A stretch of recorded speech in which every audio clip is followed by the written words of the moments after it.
Okay, hello everyone. I'm Sanata Vihari Bhikkhu. Hello. I'm joined here again by Alan Pito, and we'd like to welcome you today to our third day of the 14-day Buddhist planner. Welcome everybody, and I share those sentiments. Thank you all for coming today. We appreciate everybody who's joined us in person and who's also watching us on YouTube later on today.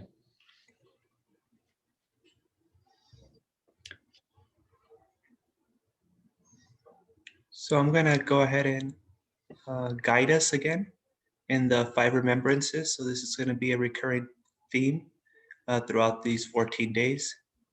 It's kind of an informal contemplative practice just to kind of get us in the right mindset. So what's going to happen is I'm going to ring the bell, and I just kind of want you kind of like to drift with the bell sound. Just follow it gently. Um, no need to do any formal meditative practice. Just kind of go with the bell, and then I'll be reciting these five remembrances.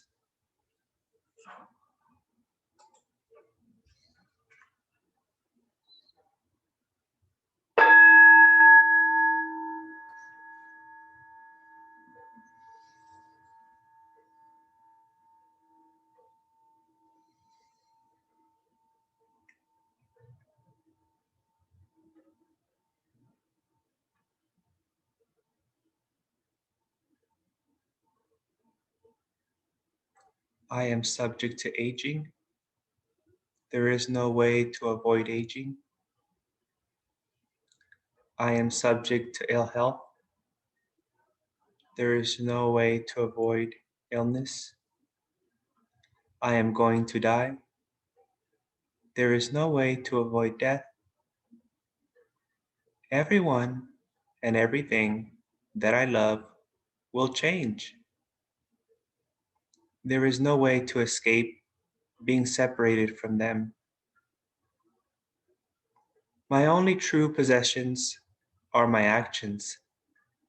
I cannot escape their consequences.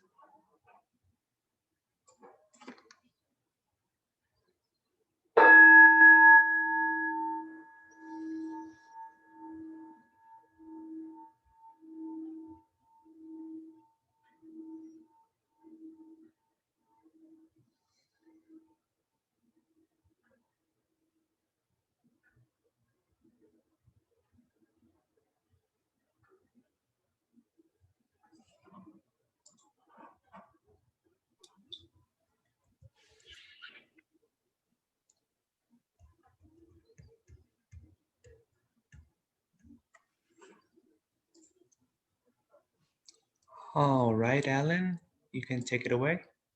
Okay, thank you. So today we're going to be talking about right action.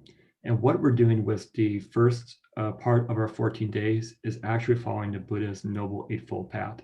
And it's a perfect way to start because what the Buddha did, one of his first teachings was the Noble Eightfold Path, and is what encompass all the other teachings inside Buddhism. So the first two parts that we covered in our first 2 days were actually part of like the wisdom category, gaining wisdom in Buddhism. So we had right view, which is basically having the right concept and right ideas, and essentially all the truths that we have inside Buddhism are right view. Then we had right thought. So right thought is also known as right determination, right differentiation, right awareness, or right intention. And so what right thought is doing, it's allowing us to keep our thoughts in accord with the Dharma or Dhamma, and is helping us to get rid of these three fires or three poisons of greed, anger, and ignorance. Now today we're going into the first part of the conduct category, which is right action. And so I like this part of the Eightfold Path, and I'll talk about that here in a second. But our first scripture is going to say, seeing the purity of one's own actions, the doer of good continues to rejoice in both worlds. And that's from the Dhammapada.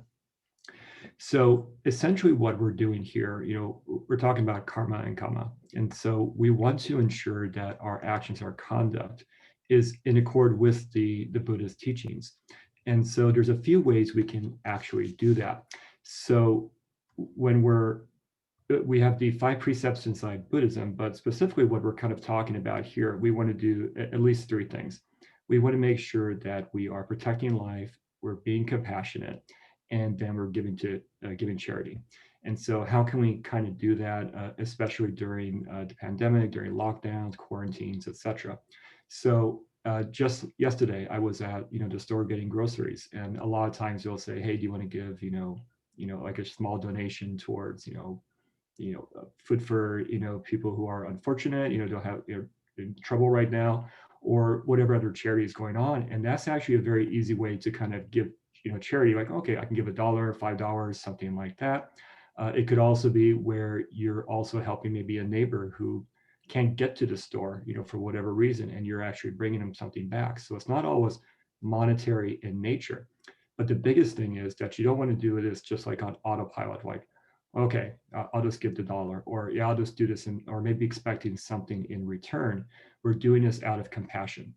We're doing this out of loving kindness. So we're not doing this again on autopilot or because we want to get something out of it. We're doing it for these wholesome purposes. Um, Another part is, have you protected life today? And so that sometimes sounds really extreme, like, well, I didn't save a life, someone from getting hit by a car or something like that. But especially during the pandemic right now, it's something as simple as maybe wearing a mask, or making sure like sneeze into your hands and you're touching something where you might be transmitting a disease or a virus. So it could be just simple actions where you're ensuring that life is preserved. And then also, have you been compassionate, which sounds very easy, but a lot of times, again, we're on autopilot and we're maybe not being compassionate. So just like even yesterday, I mentioned again, I was at the store, being kind to that, the cashier, like thanking them, just being compassionate, to understanding that, they're essentially on the front lines as well too. They're being exposed to a lot of things. They're working. It can be very stressful for them. So sometimes, a kind word can be very helpful to somebody in that way, or understanding maybe the struggles and sufferings that they're encountering as well too. So that's going to be part of right action for us. It's just, of course, a very high overview of it, but we're encompassing all the Noble Eightfold Path into our 14-day practice. When we do this, we're basically making our wheel round. So if you kind of think about driving on the road right now with your car, if you can get out and drive, we can have a smooth road, or we can have some potholes or bumpy bumps inside that road, right? If your wheel on your car is not perfectly round, you might be bouncing around, maybe a very uncomfortable ride. And that's essentially what we live in right now. And that's due to our unskillful actions, our delusions, etc. It's dukkha, it's suffering. So the Buddha gave us the Noble Eightfold Path to essentially make our wheel round. So like when we actually fully follow all 8 parts of the Eightfold Path, we're making that wheel round, so we're able to live, we're able to drive, in on this road as we should be under our natural state. So, right action, we're going to be continuing our 5 remembrances every day. We're going to be meditating every day. These are essentially our exercises, our way with the 5 remembrances or 5 reflections to confront our fears, to make us stronger, and meditate to help us with our mindfulness during this time. But your new practice for today is, can you be compassionate, with somebody? Can you give charity? Are you able to protect life? Is something as simple as maybe wearing a mask, when you're out, or around somebody in close proximity. So that's what we should focus on today. Thank you, Alan. I also wanted to share with you some ways that we can discern if something is a wholesome action or unwholesome action. So the Buddha gave us like three criterias that we should consider uh, before we let ourselves get caught up in some train of thought, or before we say something, or before we do something. The Buddha asks of us to question and say, Will this bring suffering to myself? That's the first question you have to ask, right? Then the second question is, will this bring suffering to others? So you might benefit, but it might hurt others. And the third one is, will this bring suffering to myself and others, which is the worst one out of all the three. So if an action, instead of fulfilling any of these, is wholesome for oneself or wholesome for others and wholesome for oneself and others, then this is a wholesome action. So you don't have to know all the precepts, everything that the Buddha said, do's and don'ts. Just, just kind of question what's going on, what you're doing, what you're saying, what you're thinking, and saying is this good for me? Okay. Is this good for others? Okay. And if it's good for you and others, then that's the best case scenario. So that's the easiest way we can discern if something is wholesome uh, or unwholesome. And this is also very important because we talked about the five discernments. The last one is that, all we have is our actions, right? So all we have is our good actions. That's the only refuge we have in this world. So when the Buddha went into Mahaparinibbana, his final nirvana, uh, the Buddha told us that we had to be refuges to ourselves. We had to be our own refuge. We had to be our own light in the world. That means that we have to protect ourselves, that we have to protect ourselves by doing wholesome actions in thought, speech, and body. So there's another, and then for today's exercise of the practice, there's another occasion where the Buddha said, when one protects oneself, one protects others. And when one protects others, one protects oneself. How does one protect oneself? Well, nowadays, we can stay at home, we can wear our mask, we can wear gloves, we can practice social distancing. See, we're protecting ourselves. And by doing this, we're also protecting others, right? By not avoiding or limiting the spread of the virus. And by protecting others, by not going outside if we are sick and doing all of that, then we're also protecting ourselves because it will also reduce the transmission for it coming back to us now that we see that some people are getting it twice, or maybe you could pass it to someone in your family. So it's really, we're really all dependent on each other. So this kind of protection is not only um, for others. Charity is not only about taking care of others, but when you take care of others, you take care of yourself. And also, you can practice charity by taking care of yourself. In that same way, you also take care of others. So I mean, there's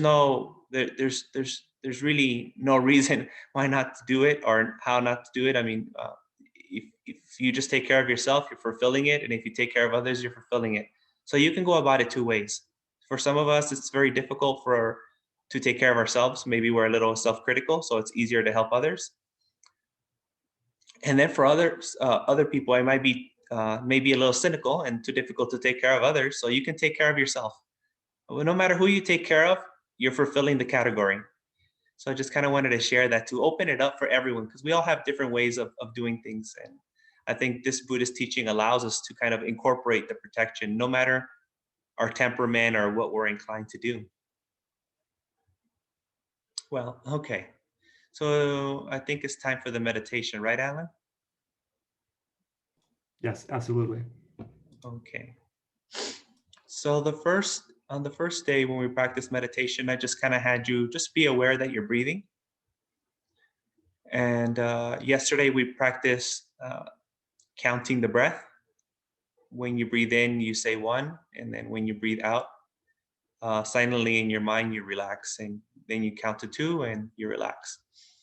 So today, we're just gonna note the breath. So when we're inhaling, we're gonna take a mental note, inhaling or breathing in. And when we're exhaling, we take another mental note, exhaling or breathing out. And we keep doing this for every breath, for every inhalation and exhalation. We make a mental note, breathing in, breathing out, breathing in, breathing out.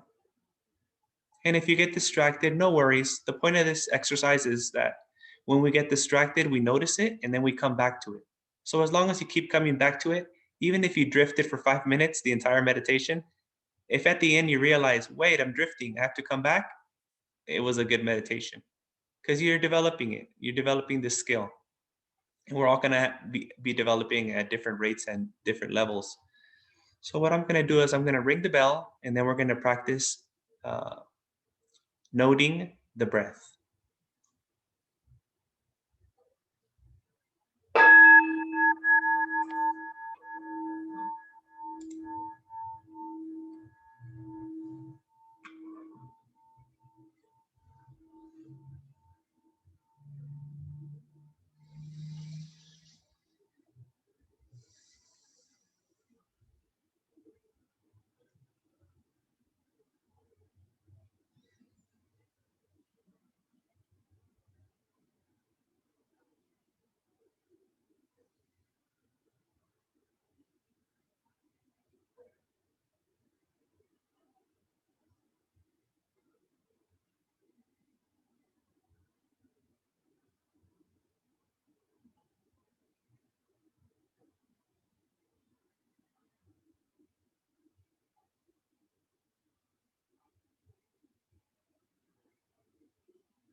Now that your mind is calm, body is relaxed, you can bless yourself with your calm mind.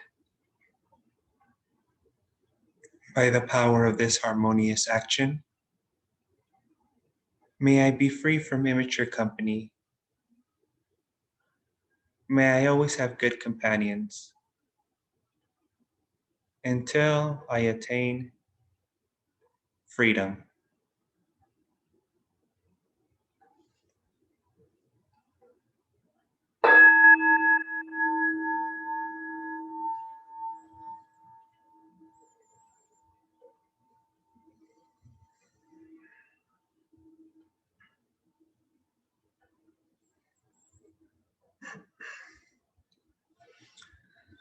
All right. Is there anything else, Alan?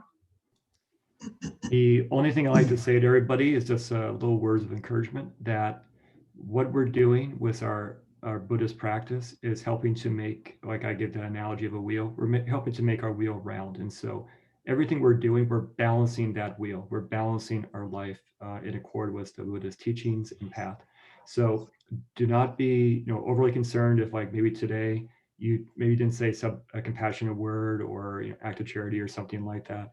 It's okay as long as you recognize what actually happened, and then you want to better yourself in the future. That's great. You want to follow the path. So don't be overly concerned about that. Intentions matter in Buddhism. So all of you participating today as a group setting or watching later on with YouTube and joining us, you're on the path. So you're actually doing a very wholesome action by joining this Buddhist practice. So thank you very much. Okay, everyone. So we'll see everyone tomorrow. Until then, may you be well, happy, comfortable, and peaceful. Goodbye.